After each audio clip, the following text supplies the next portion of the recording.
Hi everybody! Our learning goals for this first module are as follows.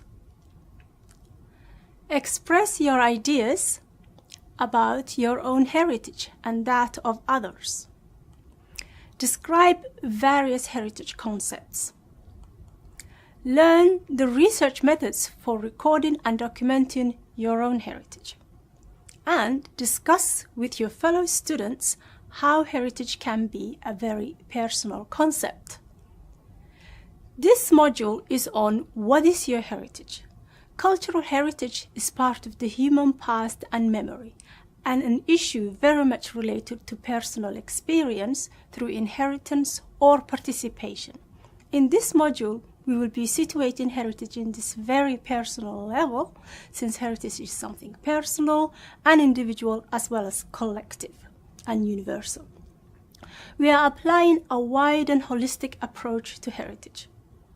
So, what is cultural heritage? Cultural heritage is the tangible remains and intangible traits passed on from generations and kept in the present and conferred for the benefit of future generations. What are these tangible remains then? We are talking about buildings, monuments, landscapes, works of art, artifacts, books, and ancient scripts. We are also talking about the intangible, including values and traditions and features that are attributed cultural values. That we are talking also about spiritual places such as springs, mountains, and trees. Heritage in terms of traditions includes performance arts such as theatre, music, stories, and cultural practices. The act of keeping this heritage is called preservation or conservation. In most cases, preservation means curatorship and guardianship of the heritage, while the term conservation may imply methodical practice. There are many recognized local and international legal, traditional, and practical methods for the documentation, conservation, and management of heritage. For example, UNESCO, the United Nations Educational, Scientific, and Cultural Organization, declared the World Heritage Convention of 1972.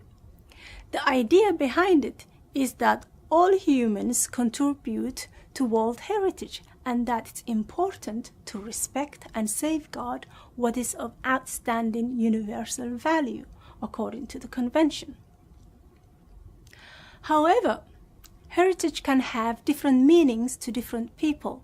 Not all people have monuments or value monuments or objects, and if they do, not necessarily in the same way or for the same reasons. For example, how do traditional societies perceive heritage? Research has shown that they often have a holistic approach to heritage. For instance, in Africa, in the pastoral nomadic region where I do my research, people don't identify with archaeological remains, but instead embrace the landscape, experiences, and practices. This is summarized in the concept called the knowledge-centered approach, which demonstrates how heritage is perceived by some traditional societies.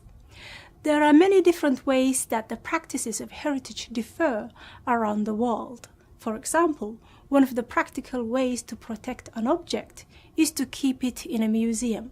However, the knowledge-centered approach shows that the notion of museums is not universal. So, what is your heritage? We ask you because this is a human right. The right to enjoy and participate in cultural experiences is in the Universal Declaration of Human Rights. What's your choice? Namely, selection is something imperative for defining heritage, because everything may not be relevant. Generally, it's accepted that heritage binds us to our past. Heritage provides a communal identity and a sense of shared experiences.